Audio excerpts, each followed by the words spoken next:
Hi, என் பேர் கார்த்திக். நான் Erode district Bhavani தாலுக்காலேருந்து வரேன்.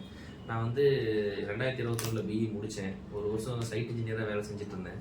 அப்புறம் அந்த வேலை பிடிக்கலின்னு அடுத்து வேறு வேலை தேடலாம் அப்படின்னு யோசிக்கும் போது சரி லேண்ட் சர்வே போகலாம் அப்படின்னு நான் யோசித்தேன். அப்போ வந்துட்டு எனக்கு எங்கே போகணும் என்ன பண்ணணும்னு தெரியல. சும்மா நெட்டில் போட்டு பார்த்தேன் லேண்ட் சர்வே இன்ஸ்டியூட்னு. சேலத்தில் தான் பக்கத்தில் இருந்துச்சு. சேலத்தில் வந்து இந்த டோசெட்டுன்னு ஒரு இன்ஸ்டியூட் கிடச்சி. சரி ஃபோன் பண்ணிட்டு ஒரு 2 நாள் கழிச்சு வந்தேன். வந்ததுக்கப்புறம் 3 மாதம் கோர்ஸ் இருக்குது, அதை எடுத்துக்கோங்க, எல்லாம் கம்ப்ளீட் ஆயிரும் அப்படின்னு சொன்னாங்க. சரி ஓகேன்னு எடுத்துகிட்டு நான் வீட்டுக்கு போயிட்டு மறுபடியும் திங்கெல்லாம் வந்து ஜாயின் பண்ணதுக்கப்புறம் நாள் வந்துட்டு ஒரு பேசிக் தான் எல்லாம் சொல்லி கொடுத்தாங்க. அப்புறம் 2வது நாள் 3வது நாள் போகும்போது நானே இன்வால்மெண்ட்டாக கேட்கும் போது அவங்க எதுவுமே இது மட்டும் கற்றுக்கோ அது கற்றுக்கோன்னு சொல்லலை. அவங்களே எல்லாமே நான் கேட்குறதுக்கு என்னென்ன டவுட்டோ எல்லாமே அவங்களே சொல்லி கொடுத்தாங்க. அது மட்டும் இல்லாமல் வாரத்துக்கு ஒரு டைம் சைட்டு கூட்டிகிட்டு போனாங்க. சைட்டு கூட்டிட்டு போய் அங்கே மிஷின் ப்ரிசம் பிடிக்க சொல்லி மிஷினே ஆப்ரேட் பண்ண விட்டாங்க. அதில் வந்துட்டு இப்போ நம்ம ஒரு 7 மணிக்கு காலையில் 7 மணிக்கு டவுட் கேட்குறேன் அப்படின்னாலும் கீர்த்தி சார்னு ஒருத்தர் இருப்பார். அவர் காலையில் 7 மணிக்கு டவுட் கேட்டாலும் சொல்கிறாரு.